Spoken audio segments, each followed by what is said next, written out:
Depois do sábado do silêncio, veio a manhã que ninguém conseguiu impedir. Não começou com multidão. Não começou com celebração. Começou com ausência. A manhã da ressurreição não primeiro convenceu. Primeiro confundiu. Porque antes da fé veio o susto. Antes da certeza veio o choque. Quase todo mundo conhece o fim da história. Pouca gente sente o começo dela. Porque naquela hora ninguém estava esperando vencer. Estavam indo cuidar de um corpo. E é exatamente isso que torna essa manhã tão poderosa até hoje. Porque o impossível não chegou quando todos olhavam. Chegou quando quase ninguém viu. Ainda estava escuro quando as mulheres saíram em direção ao túmulo. Elas levavam aromas, tecidos e a certeza de que encontrariam a morte. No caminho havia uma preocupação prática e pesada. Quem removeria a pedra? A pedra não era detalhe, era barreira, era finalização, era prova de encerramento. E justamente por isso, o que elas encontraram primeiro não foi consolo, foi desorientação. Porque a ressurreição não se apresentou com explicação pronta. Se apresentou com ruptura. Naquele instante, a pergunta já não era mais sobre o corpo. Era sobre o que aconteceu ali. E o jardim inteiro parecia dizer que a história tinha saído do controle humano. A pedra já não estava onde deveria estar. E aquilo por si só já era impossível demais para ser ignorado. Porque ninguém esperava encontrar um túmulo aberto naquele amanhecer. Elas não correram para dentro sorrindo. Elas pararam sem entender. O problema não era só a pedra fora do lugar. Era o vazio que isso anunciava. Porque túmulo aberto, naquele contexto, não era esperança. Era ameaça. Alguém mexeu? Alguém levou? Alguém profanou? Era isso que parecia vir primeiro. E antes da resposta, o coração humano sempre tenta correr para a hipótese mais imediata. Quando elas entraram, a ausência ficou ainda mais impossível. O corpo não estava ali. O lugar que deveria conter a morte estava vazio. E foi no meio desse vazio que veio a mensagem que mudaria o mundo. Por que vocês estão procurando entre os mortos aquele que vive? Essa frase não só respondeu à cena, ela desmontou a lógica anterior inteira. Porque até aquele momento, todo mundo ainda pensava a partir da cruz, não do domingo. E ali, dentro de um túmulo vazio, a história mudou de eixo. Mas mesmo assim, a primeira reação ainda não foi celebração. Foi correr para contar. Elas saíram do jardim com medo, pressa e uma notícia impossível na boca. Só que notícia impossível quase sempre soa como delírio para quem ainda está em luto. Os discípulos não estavam esperando uma vitória. Estavam tentando sobreviver ao fracasso. Por isso, o relato das mulheres bateu primeiro como exagero, não como resposta. Mas duas pessoas reagiram de outro jeito. Correram. Pedro e o discípulo amado saíram pelas ruas em direção ao jardim. Não corriam para ver um milagre, corriam para verificar um escândalo. E essa diferença muda completamente o peso daquela corrida. Quando chegaram, encontraram a mesma ausência que já havia desmontado as mulheres. A pedra fora do lugar, o túmulo aberto, o corpo ausente. Mas havia algo ainda mais estranho do que o vazio. A ordem dentro dele.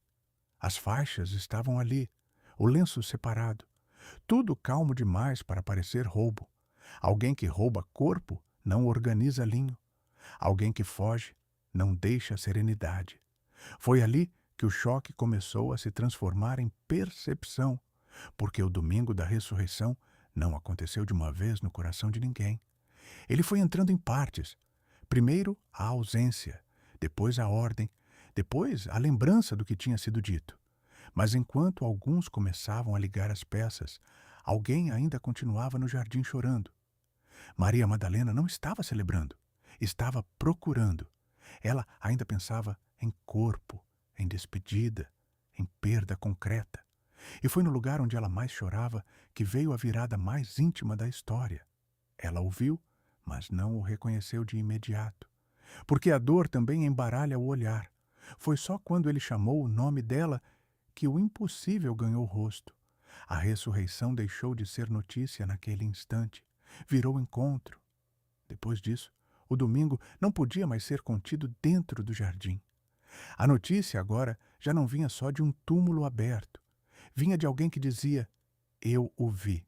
Mas dentro da sala fechada, a notícia ainda tinha que atravessar medo, vergonha e incredulidade. Porque quando o impossível entra pela porta, ele não encontra corações prontos, encontra defesas. Mesmo assim, o domingo já tinha começado a vencer a lógica da noite anterior. A primeira batalha da ressurreição não foi contra Roma, foi contra o desespero. E talvez seja por isso que essa manhã continue tão humana, mesmo sendo sobrenatural. Porque ninguém ali recebeu a manhã perfeita. Receberam uma manhã que exigia reorganizar tudo. E enquanto os discípulos lutavam para acreditar, as autoridades lutavam para conter. Porque um túmulo vazio não é só um problema religioso, é um problema político. Se o corpo sumiu, alguém teria de explicar. E nenhuma explicação seria simples. É por isso que a manhã da ressurreição também é uma manhã de crise para quem tenta controlar a história. A pedra estava fora. O selo já não mandava. A guarda já não bastava.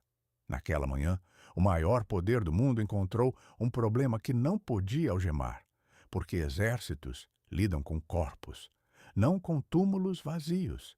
E foi aí que o domingo começou a ameaçar todos os sistemas que dependiam do medo. Mas o mais importante daquela manhã talvez não seja só o fato de o túmulo estar vazio. É o fato de que o vazio veio acompanhado de presença. A morte perdeu o centro. O medo perdeu o monopólio. O fim perdeu a autoridade. Por isso, essa manhã não é lembrada só como evento, é lembrada como virada absoluta. Porque dali em diante, até o sofrimento dos discípulos teria outro sentido. A cruz continuava real. A dor continuava real. Mas o túmulo vazio tinha mudado a direção delas. E talvez seja por isso que o domingo da ressurreição ainda mexe tanto com o mundo inteiro. Porque naquela manhã, o que parecia ausência revelou ser começo. Muita gente pensa na ressurreição como um instante, mas ela chegou em ondas. Primeiro o susto, depois a notícia, depois a corrida, depois o encontro, depois a fé. E talvez isso fale muito mais com a gente do que uma resposta instantânea falaria, porque quase ninguém muda por um clarão só, a maioria muda por camadas. A manhã em que o túmulo amanheceu vazio foi exatamente assim. Não apenas um acontecimento, mas um amanhecer que reorganizou o sentido da história. Sem essa manhã, o sábado seria só fim. Com ela, o sábado virou passagem. Sem essa manhã, a cruz seria só derrota. Com ela, a cruz ganhou sentido eterno. Por isso, o domingo da ressurreição nunca foi só sobre voltar à vida. Foi sobre o fim deixar de mandar na história. Foi sobre o medo perder o trono, mesmo sem desaparecer de uma vez. Foi sobre uma manhã comum de Jerusalém se tornar a manhã mais decisiva do mundo. E talvez por isso, 2000 anos depois, a pergunta ainda ecoe: por que vocês procuram entre os mortos aquele que vive? Porque toda vez que o mundo acha que chegou ao fim, essa manhã responde de novo. Porque o túmulo vazio foi o começo do domingo, mas não foi o último choque dele.